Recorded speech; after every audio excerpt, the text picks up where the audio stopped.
ብቸኛው አማራጫችን አብይን ማንበርከትና አራኪውን መቆጣጠር ብቻ ነው። አማራ ህዝብ ወይም ሌላው የኢትዮጵያ ህዝብ ሊድን የሚችለው ብቸኛው አማራጭ አራኪውን ስንቆጣጠር ብቻ ነው። ስለዚህ ይህን ትግል ወይ ፍንክ። እሺ፣ የተከበራችሁ የሃይማኖት አባቶች፣ የተከበራችሁ ሀገር ሽማግሌዎች እንዲሁም የሰባት ለሰባ ክፍለ ጦር ከፍተኛ አመራሮች፣ የሰባት ለሰባ ክፍለ ጦር መላው ሰራዊት እንኳን ለዚች ለተቀደሰች ቀን በሰላም አደረሳችሁ አደረሰን። ወደፊት ይህን ወጣት ይህንን ህዝብ የአማራ ህዝብ አንድ ብትሆን እኮ ጠላት ራሱ ፈርስ ነበር። ኢቭን የመከላከያ ሰራዊት ጀነራሎች፣ ኮሎኔሎች አንድ ብትሆኑ ወደ እናንተ እንመጣ ነበር ነው። ይህንን በደንብ በማሰብ ይህን አንድነት ማምጣት ግዴታ ስለሆነ አንድነታችንን አምጥተናል ማለት ነው። ስለዚህ ለቀጣይ ደግሞ የምንሰራው ምንድነው? ሸዋ፣ በጎጃም፣ በጎንደር፣ በወሎ ያለውን ወደ አንድ እዝ የማጠቃለል ስራ ነው የቀረን።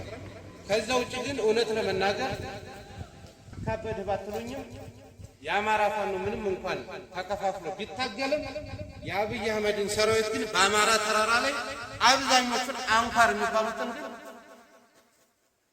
ከነ መሳሪያቸው አስቀርተናቸዋል። ለዚህ የአማራ ህዝብ ትናንትና 20-30 እየሆንም በየተራራው ምን ያክል ስንማርካቸው እንደነበር ታውቃላችሁ። ህዝባችንም ሰራዊታችንም አንድነት ስለነበረ፣ ዛሬ ግን እየበዛን ስንሄድ አንድነት ስለሌለን ያልተቻለም። ትናንትና ግን ህዝባችንን ይዘን ስንማርክ ነበር። ስለዚህ ያንንም ታሳቢ አድርገን ነው ወደ አንድ የመጣ ነውና እውነት ለመናገር ያብ አሉ የሚባሉ ጄኔራሎች አሉ የሚባል ነባር ታጋይ በአማራ ተራራ ላይ ወርቋል። ለዚህ ማን ነው? የማን ነው ታሪክ ነው? የአማራ ህዝብ ታሪክ ነው፣ የራሳችን ነው ማለት ነው። ለዚህ ከፍተኛ ሞራል ተሰጥቶ ደስ ይላል። ስለዚህ ለቀጣይ ደግሞ ምን ማድረግ አለብን? አማራ እውነቴን ነው የምነግራችሁ። ለምሳሌ እንደነ ኮሎኔል ሙሀባው ፋንታውና እንደነ ማስረሻ ሰጠይነቱ ዛሬ ሊገባ ይችላል፣ ቁርጥ ያበላዋል፣ ደብል ገቢና መኪና ሊሰጥ ይችላል።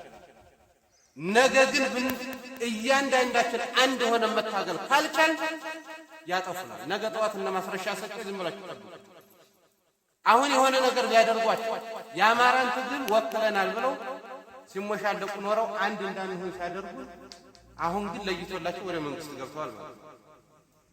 ከጎናቸው የወደቀውን ሰራዊት አጥንቱን ሲከሰክስ ደሙን ሲያፈስ ከነሱ ጋር እነሱ ዛሬ ግን ምን ላይ እንደሆኑ ታውቃላችሁ። ከነ አብይ አህመድ ጋር ከነ ጀነራል አበባው ጋር ከነ ባጫ ደበሌ ጋር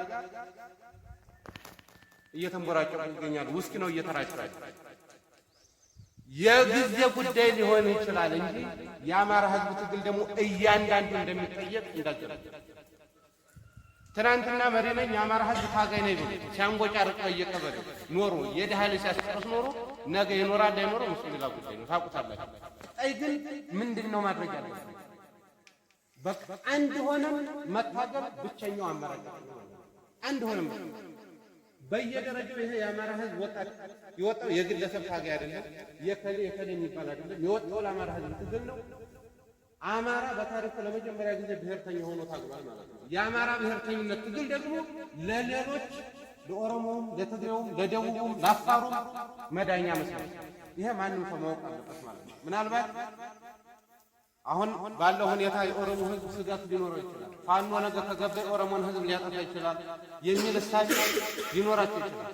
የአማራ ህዝብ ትግል ግን ፋኖ የወጣው ግን እንደ አማራ ይነሳል። ነገ እንደ ሀገር አባቶቹ የሰሩትን ሀገር መልሶ በታሪክ ሌሎች ብሔር ብሔረሰቦች እኩል የሚኖርባትን ሀገር ለመገንባት ይችላል። ስለዚህ ህዝብ እንደ ህዝብ በማንም ላይ ጥላቻ የለም። የኦሮሞ ህዝብ ምናልባት ትንሽ ፖለቲከኞች በአማራ ህዝብ ላይ ጦርነት ሊያውጁ ይችላሉ። እስካሁንም ሲያስገድሉን ሲገሉ ኖረዋል። እነሱ ብቻ አይደሉም። የራሳችን ብአዴን የሚባለው ድርጅት ነው። ከመጀመሪያው ጀምሮ በቂ ውክልና ስለሌለው የአማራ ህዝብ በየጎርጓዱ ሲታረድ ይኖራል። አሁን ደግሞ ታግለን ብንሞት ይሻለናል እንጂ ዝም ብለን ቁጭ ብለን አንሞትም ብለን እየታገልን ነው። ለዚህ ደግሞ በጣም በጥንካሬ የሚሰጣችሁን ተልኮ ከላይ እስከታች አሁን አንድ መሪ አንድ ድርጅት ነው ያለው። ከዛ ውጭ በየሸንተረሩ በየሸለቆው ይሄን ፋኖ ነው ይሄ ከሌ ፋኖ ነው የሚባል ነገር የለም። የሚመጣላችሁን በየደረጃው እየተቀበላችሁ ከዚህ በተሻለ ትግላችንን አቋቁፈን እንደምንቀጥል ምኞቴ ነው። ስለዚህ የአማራ ህዝብ ሁሉም ፋኖ ይሄ ወራሪ መንግስት የአማራን ህዝብ ሊያበሳቁል የአማራን ህዝብ ከምድረ ገጽ ሊያጠፋ ነው የመጣው። በዚህ ትግል ላይ ደግሞ የማይሳተፍ የአማራ ህዝብ አይኖርም። ስለዚህ ማንኛውም ሰው ከከፍተኛ አመራር እስከ መካከለኛ አመራር እስከ ታች እስከ አባል ድረስ የተሰጠውን በአግባቡ አድርግ አታድርግን አውቆ መከተልና መስራት መቻል አለበት። የሚሰጠው መስመር መከተል አለበት። ምክንያቱም እውነት ለመናገር የአማራ ህዝብ በጣም በርካታ ትልቅ ህዝብ ስለሆነ ነው እንጂ እንደ ቀላል እንዳትወስድ እስከዛሬ የገበርናቸው ወጣቶች እንደ ቀላል እንዳትወስድ ማለት ነው። ማናምነው ነው ትናንትና እነኚህ ልጆች ደማቸውን አፍሰው አጥንታቸውን የከሰከሱት? እኛና ነው ለማ ብለው ለአማራ ህዝብ። ስለዚህ ይህን ትግል ወይ ፍንክች ቀጣይ ላይ የተሻለ የትግል አፈጻጸም ሊኖረን ይችላል ማለት ነው። ለዚህ ደግሞ ሁላችንም ልባችንን ከፍተን ህዝባችንን አክብረን የበደልነው ካለ ይቅርታ ብለን መሄድ መቻል አለብን። ከእንግዲህ ወደ የማንንም የግል ስሜት ልናራምድ አንችልም ማለት ነው። የምናራምደው የማንንም የህዝባችንንና የትግላችንን መነሻችን የት ነው? መነሻችን አማራ ነው ብለናል። እንደ አማራ ብንነሳም ነገ ግባችን መጨረሻው የት ነው? 4 ኪሎ መቆጣጠር ነው። የአማራ ህዝብ ወይም ሌላው የኢትዮጵያ ህዝብ ሊድን የሚችለው ብቸኛው አማራጭ 4 ኪሎን ስንቆጣጠር ብቻ ነው። 4 ኪሎን ደግሞ የምንቆጣጠረው አንድነት ሲኖረን ነው። ስለዚህ አንድነት ፈጥረናል ማለት ነው።